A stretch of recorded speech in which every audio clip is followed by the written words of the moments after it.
Assalamu alaikum. My name is Dr. Mohammad Sharif Sohail, PGR Orthodontics in Fatma Memorial Hospital. Today the topic of my presentation is Nola staging. First we start with little introduction, why we do Nola staging. Different skeletal and dental methods are available for age assessment of the child. Different dental age assessment methods are described by Nola, Demerjian and William, where tooth formation at different age was assessed. Calcification of the tooth at different age, that is, the tooth formation is more accurate way to determine dental age. Dental age हम check क्यों करते हैं, इससे हमको फायदा क्या होता है? The tooth with developmental stage provide us with a relatively less invasive technique to assess the age of the child. Dental age helps the orthodontist and pediatric dentist to plan the treatment. Abnormality in calcification stages helps diagnose the deviation in growth pattern. Means आप dental as check करके orthodontist and paediatric dentist को plan में help कर सकते हो treatment में, और कोई वेरिएशन है टूथ इरप्शन में तो वो भी आप डेंटल एज से चेक कर सकते हो. Different dental age estimation methods by radiographic evaluation of development and classification of tooth birds. आज तक अलग अलग साइंटिस्ट गुजरे अलग अलग टाइम में, जैसे 1941 में किसी साइंटिस्ट ने दिया, 1916 में नॉलाज मेथड दिया, 1963 में मूरी मेथड ने दिया. मोस्ट एक्सेप्टेबल और गोल्ड स्टैंडर्ड जो है वो नॉलाज मेथड है. मोस्ट पॉपुलर भी ये है क्योंकि एक तो ये इजी है. सेकेंडली नॉला स्टेजिंग जो है हम ओपीजी और पेरिएपिकल दोनों में चेक कर सकते हैं, पर मोस्ट कॉमनली हम ओपीजी में चेक करते हैं क्योंकि पेशेंट ऑलरेडी ट्रीटमेंट के लिए ओपीजी करवा के लाया होता है. तो ओपीजी में दूसरी फाइंडिंग्स के साथ साथ हम टीथ की नॉलेज स्टेजिंग भी चेक करते हैं, एक्स्ट्रा एक्सपोजर पेशेंट को नहीं देते. अब हम डिस्कस करेंगे eruption sequence in primary dentition and permanent dentition. ये बहुत इंपॉर्टेंट है, तो प्लीज इस पर ध्यान दीजिएगा और समझने की कोशिश कीजिएगा. The predominant sequence of emergence of primary teeth is as follows.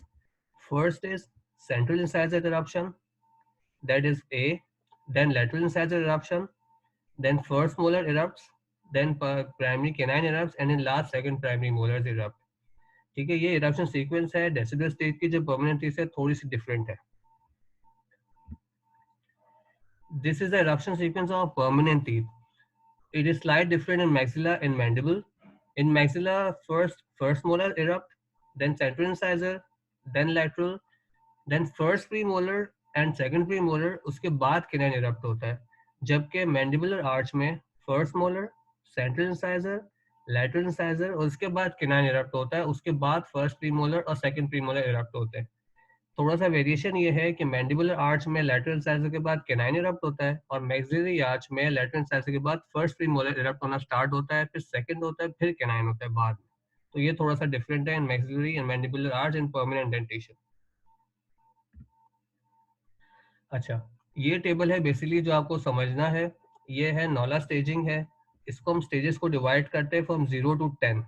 ठीक है, टूथ कैल्सिफिकेशन होती है एक्सरे के अंदर जो विजिबल होती है ओपीजी के अंदर, उसको हम डिवाइड करते हैं 10 स्टेजेस में, ताकि हम चेक कर सकें कि टूथ जो है वो किस स्टेज के ऊपर फॉल कर रहा है. शुरू हम इस तरह करते हैं कि इसका 0 होता है वो एसेंस ऑफ क्रिप्ट, मतलब अभी तक कोई कैल्सिफिकेशन आपको नजर नहीं आई है. फिर जैसे जैसे टूथ बर्ड बनती रहती है, कैल्सिफाई होता रहता है, उसको हम डिवाइड करते रहते हैं, डिस्क्राइब करते रहते हैं. तो अगर हमको बिल्कुल क्रिप्ट नहीं दिख रही है तो वो 0 है, that is absence of crypt. Slide से क्रिप्ट विजिबल है तो प्रेजेंस ऑफ क्रिप्ट उसको कहेंगे. फिर इनिशियल कैल्सिफिकेशन, फिर 1/3 crown formation, 2/3 crown formation, crown almost complete and crown complete. Six stage जो है वहां तक क्राउन कंप्लीट हो जाता है. उसके बाद से फिर रूट कंप्लीशन शुरू होती है. अब इसको याद करने का तरीका ये है कि 6 तक आपने क्राउन कंप्लीट याद कर लिया, उसके बाद 7 जो है उसमें 1/3 रूट बनेगी, फिर 2/3 बनेगी, फिर रूट ऑलमोस्ट कंप्लीट और रूट कंप्लीटेड. अब इसको हम डेंटल एज से या ओबीजी में कैसे कलेक्ट करते हैं, इसको हम आगे फर्दर डिस्कस करेंगे. बेसिकली हमारा मेथड क्या होता है, या कटिंग या नॉलेज स्टेजिंग, हम बेसिकली डेंटल एज को चेक करते हैं कि वो क्रोनोलॉजिकल एज से मैच कर रही है कि नहीं कर रही, या फिर डेंटल एज के फीचर्स हमको देखने होते हैं कि पेशेंट ने अगर एक डिस्क्राइब करना है कि एक पेशेंट डेंटल एज 6 में आया, डेंटल एज 7 में आया, तो उसमें क्या क्या फीचर्स हमको मिलेंगे, या क्या क्या टूथ बर्ड मिलेगी, या टूथ कैल्सिफिकेशन हमको नजर आएगी. डेंटल एज में हम क्या क्या चीजें चेक करते हैं? डेंटल एज में बेसिकली हम 3 चीजें चेक करते हैं ओपीजी के ऊपर. पहला, कौन सा टीथ इरप्ट हो चुका है, permanent teeth. Second is amount of resorption of roots of primary teeth, मतलब प्राइमरी टीथ की रूट्स रिजॉर्व हुई हैं कि नहीं हुई. और तीसरा कि जो परमानेंट टीथ है उसकी रूट कितनी डेवलप हुई है. ये 3 चीजें हम ओपीजी के ऊपर चेक करते हैं तो एस्टिमेट डेंटल एज. तो डेंटल एज 6 से स्टार्ट करते हैं. डेंटल एज 6 से इसलिए स्टार्ट करते हैं क्योंकि मोस्ट कॉमनली अगर कोई वेरिएशन नहीं है तो परमानेंट डेंटिशन जो है वो 6 ईयर्स ऑनवर्ड से स्टार्ट हो जाती है.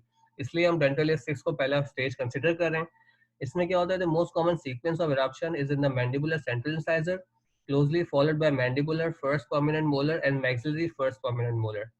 ठीक है, according to Proffit, first molar, mandibular, mandibular first permanent molar, maxillary first permanent molar and mandibular central incisor, ये तीनों जो हैं आपको डेंटल एज 6 में इरप्टेड मिलेंगे, जो आगे लिखा हुआ भी है।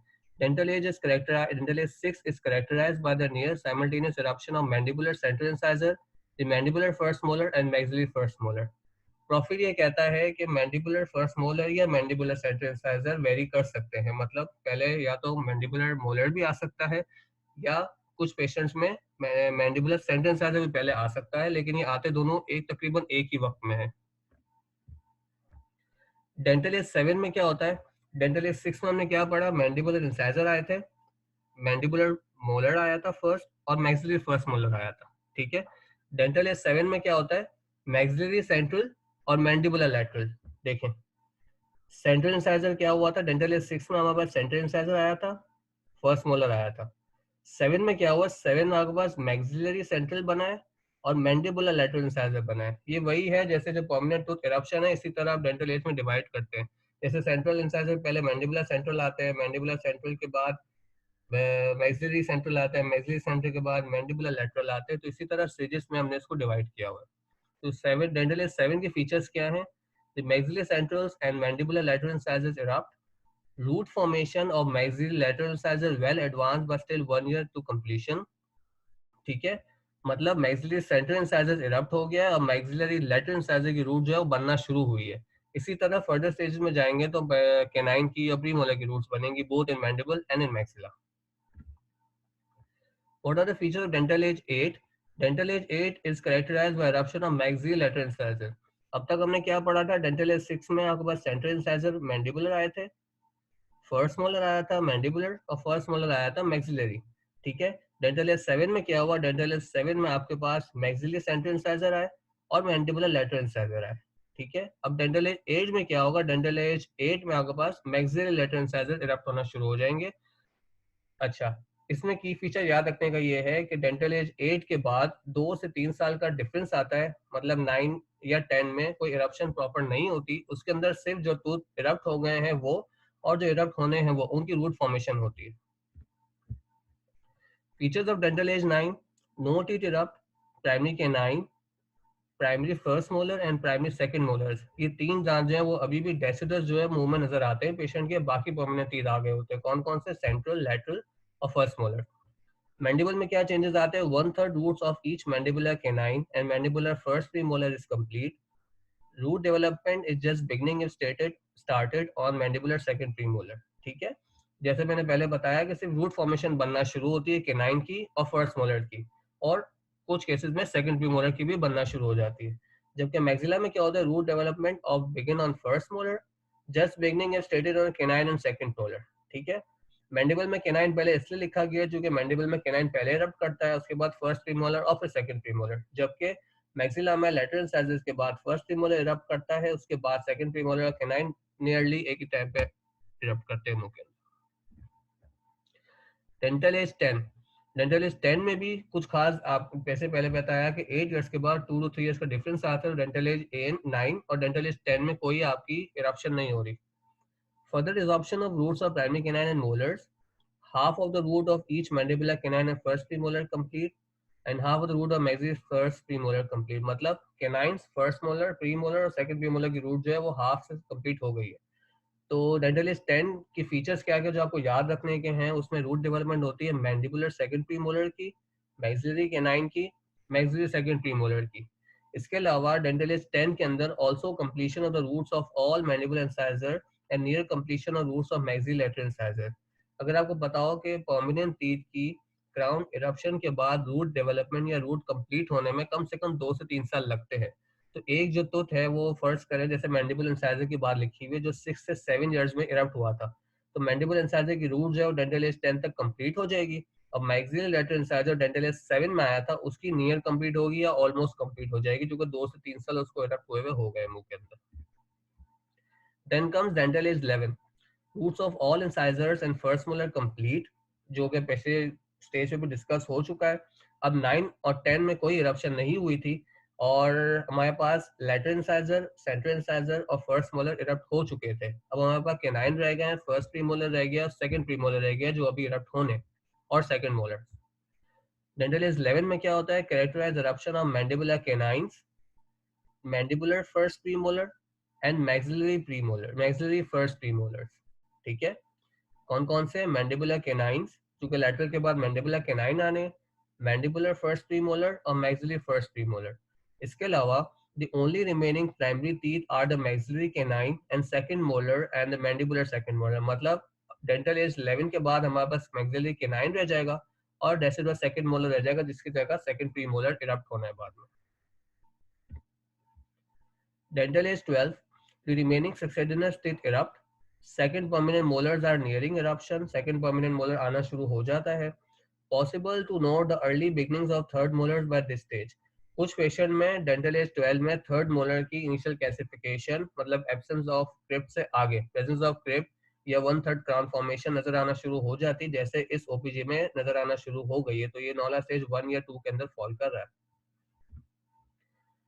Then comes dental age 13, 14 and 15, characterized by extent of root completion of permanent teeth। मतलब डेंटल एज 13, 14 एंड 15 तक जितने भी टूथ मुंह में है एक्सेप्टिंग थर्ड मोलर, उनकी रूट ऑलमोस्ट कंप्लीट या कंप्लीट हो जाती है अगर कोई वेरिएशन नहीं है टूथ के अंदर।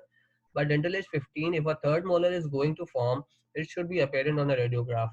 डेंटल एज 12 में अगर नहीं भी आया है तो डेंटल एज 15 तक अगर थर्ड मोलर किसी पेशेंट का आना है और नॉर्मल टूथ इरप्शन उसकी चल रही है, नॉर्मल सीक्वेंस है, नॉर्मल टाइमिंग से उसके दांत इरप्ट कर रहे हैं, तो थर्ड मोलर जो है वो ओपीजी के ऊपर नजर आना शुरू हो जाएगा।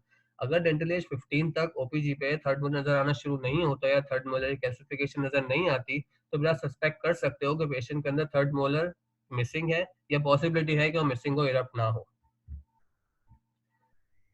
ये कुछ वेरिएशंस हैं जो कि आ सकती हैं पेशेंट के अंदर इरप्शन सीक्वेंस में। पहली क्या है? Eruption of second molars ahead of premolars in mandibular arch. ठीक है, मैंने क्या बताया? मैंडिबुलर आर्च का जो सीक्वेंस है वो central incisor with mandibular molars, then lateral incisor, then canine, then first premolar, then second premolar and then second molar। कुछ केसेस में अगर ऐसा हो जाए नॉर्मल इरप्शन की वजह से कि प्री मोलर की बजाय सेकंड मोलर पहले इरप्ट हो जाए, तो प्री मोलर या जो 5 है सेकंड प्री मोलर, उसके लिए स्पेस कम पड़ सकती है। तो उसके लिए हमको फिर या स्पेस ओपनिंग मेथड की तरफ जाना पड़ता है इन केस ट्रीटमेंट में अगर कॉम्प्लिकेशन आ रही है तो। सेकंड वेरिएशन ये है eruption of canines ahead of premolars in maxillary arch, labially erupted canines. ये क्या वेरिएशन है? नॉर्मली मैंने क्या बताया, नॉर्मली कैनाइन जो है मैक्सिलरी आर्च में वो फर्स्ट प्रीमोलर और सेकंड प्रीमोलर के बाद इरप्ट होता है। ठीक है, उसको स्पेस मिलती है बाद में। डेसिडुअस कैनाइन जो है वो शेड होता है। कैनाइन इसलिए मैक्सिलरी आर्च में लेट इरप्ट होता है क्योंकि उसको लॉन्गेस्ट पाथ जो है वो ट्रेवल करना होता है और वो पैरेटल से बकल साइड आता है। ठीक है, तो अगर नॉर्मल इरप्शन नहीं है और कोई इरप्शन सीक्वेंस फॉलो नहीं हुई है, कोई डिस्टर्बेंस हुई है, उसकी वजह से केनाइन जो है वो प्री मोलर से पहले इरप्ट हो सकता है। ठीक है, तो अगर पहले इरप्ट होगा तो सीक्वेंस जो है डिस्टर्ब हो जाएगी, तो केनाइन की पोजीशन भी डिस्टर्ब होती है। तो मोस्ट कॉमनली केनाइन जो है वो लेबली इरप्ट हो जाता है या पैरेटल भी इरप्ट हो सकता है, जो कि नॉर्मली आप पेशेंट में देखते भी होंगे। केनाइन जो है अपनी जगह पे नहीं है, लेबली पड़ा हुआ है, चाहे वो लेटरल इंसाइजर की पोजीशन पे आ गया है या प्री मोलर की पोजीशन पे आ गया है। इसके अलावा third variation, most common variation आपको ये मिलती है, asymmetries in eruption between the right and left side. इसमें ये होता है कि कुछ पेशेंट का एक साइड का दांत तो आ गया लेकिन दूसरी साइड का दांत नहीं आया है। ठीक है, तो बुक ये कहती, पहले ये कहा जाता था कि आप एटलीस्ट 6 मंथ्स वेट करें, मतलब कि अगर राइट साइड का दांत इरप्ट हो गया, लेफ्ट साइड का दांत इरप्ट नहीं हुआ है, तो एटलीस्ट आप 6 मंथ्स वेट करो कि वो इरप्ट कर जाए। अब बुक ये कहती है कि इतनी वेरिएशन आ गई हैं जॉ ग्रोथ की वजह से या फॉरेन डाइट की वजह से, जो बच्चे आजकल डाइट खा रहे हैं, तो उसकी वजह से 6 मंथ्स टू 1 ईयर जो है वो एक नॉर्मल क्राइटेरिया सेट किया हुआ है कि अगर 6 मंथ टू 1 ईयर तक दांत नहीं आता तो इट्स नॉर्मल। अगर 1 ईयर से भी ज्यादा वेरिएशन है तो फिर आप उसको चेक करो कि क्या इशू, दांत क्यों इरप्ट नहीं हो रहा। कुछ सिग्निफिकेंस है नॉलेज स्टेजेस चेक करने की। ठीक है, और कुछ ऐसा समझ लें, कुछ क्वेश्चंस हैं जो नॉर्मली पूछे जाते हैं पेपर के अंदर या नॉलेज स्टेजिंग से रिलेटेड। तो उसमें दो मेन क्वेश्चंस हैं या दो मेन केस सिनेरियोज हैं जो एमसीक्यूज में भी आते हैं और आपसे पूछे भी जा सकते हैं। उसमें यह है कि एक टूथ किस नॉलेज स्टेज पे टूथ की जो है मूवमेंट या इरप्टिव मूवमेंट शुरू हो जाती है। तो उसका आंसर ये है कि तो जब नॉला 6 पे होता है, मतलब उसकी वन क्राउन कंप्लीट हुआ है, अब 1/3 रूट बन गई है या 1/3 रूट बनने वाली है, उस स्टेज के ऊपर टूथ जो है परमानेंट टूथ, वो सिग्नल्स जो पीरियल फाइबर्स होते हैं वो सिग्नल्स पास करते हैं, तो उससे जो डेसिडुअस टीथ है उसकी रिजॉर्प्शन होती है, बोन की रिजॉर्प्शन होती है उसके ऊपर, और प्रोवर्जन मैकेनिज्म आता है जिसकी वजह से टूथ जो है वो इरप्ट होना शुरू हो जाता है। तो कोई आपसे सवाल करे कि टूथ इरप्शन कब स्टार्ट होती है, टूथ इरप्टिंग मूवमेंट्स कब स्टार्ट होती है, तो वो नॉला नॉला स्टेज 6 पे स्टार्ट होती है, जब आपकी 1/3 रूट फॉर्मेशन हो जाती है टूथ की। ठीक है। सेकंड मोस्ट कॉमन क्वेश्चन ये होता है कि टूथ जो है वो इरप्ट कब करता है मुंह के अंदर। तो टूथ जब मुंह के अंदर इरप्ट करता है वो नॉला 8 होती है, मतलब जब उसकी 3 4 रूट या 3/4 रूट कंप्लीट हो जाती है, जब टूथ जो है मुंह में इरप्ट करता है। ये इस तरह केस सिनेरियोज में पूछा जाता है कि फर्स्ट करें कि पेशेंट आपके पास आया है 10 इयर्स में या 11 इयर्स में, ठीक है, और उसका जो सेकंड डेसिडस मोलर है वो केरियस है, उसको पेन है। तो फिर आपको ये डिसाइड करना होता है कि आप अगर टूथ एक्सट्रैक्ट करते हो तो आपको स्पेस मेंटेनर देना पड़ेगा कि नहीं देना पड़ेगा। ठीक है। तो इफ आप एक्सरे कराते हो, एक्सरे में ये देखते हो कि अगर परमानेंट रूट जो परमानेंट टूथ है उसकी रूट जो है नॉला 8 तक आ गई है, तो फिर आप टूथ जो है डेसिडस वो आप एक्सट्रैक्ट कर सकते हो बगैर स्पेस मेंटेनर दिए। क्यों? क्योंकि जैसे ही आप टूथ एक्सट्रैक्ट करोगे डेसिडस, तो परमानेंट टूथ की नॉला 8 पे वो पहुंच गया है, तो टूथ जो है वो इरप्ट हो जाएगा मुंह के अंदर।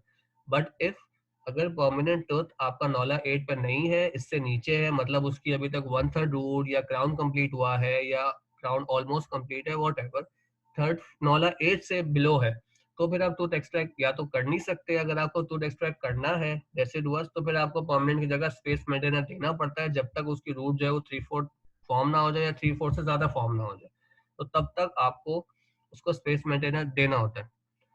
इसके अलावा थर्ड एक ये भी पूछा जाता है, हो सकता है आपके लेवल पर ना पूछा जाए लेकिन फिर भी आप याद रख लीजिए, कुछ पेशेंट्स ऐसे आते हैं हमारे पास जिसमें फर्स्ट करें मैक्सिलरी मोलर है या मैंडिबुलर मोलर है, third molar first molar, maxillary first molar या mandibular first molar grossly carious होता है और 7 इरप्ट नहीं हुआ होता मुंह में, तो पेशेंट रेफर होकर हमारे पास आता है।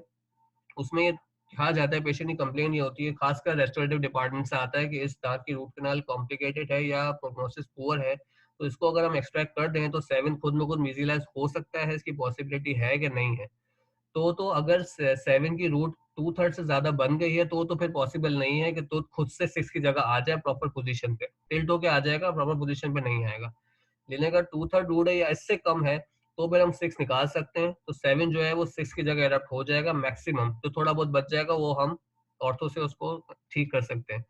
लेकिन एक पेशेंट हमारे पास आया है जिसका डिस्टेंस टॉसलिक एरिया से और 7 जो है वो मुंह में इरप्ट होना शुरू हो गया है, या 7 की जो रूट फॉर्मेशन है वो 2/3 से आगे चली गई है, तो फिर हम 6 को निकाल के 7 खुद मिजलाइज नहीं हो सकता, वो जब इरप्ट करेगा तो फिर ऑर्थो के जरिए हम उसको मिजलाइज करना पड़ेगा। तो ये 2 3 केस सिनेरियोज है जो पूछे जाते हैं पेपर के अंदर। Thank you.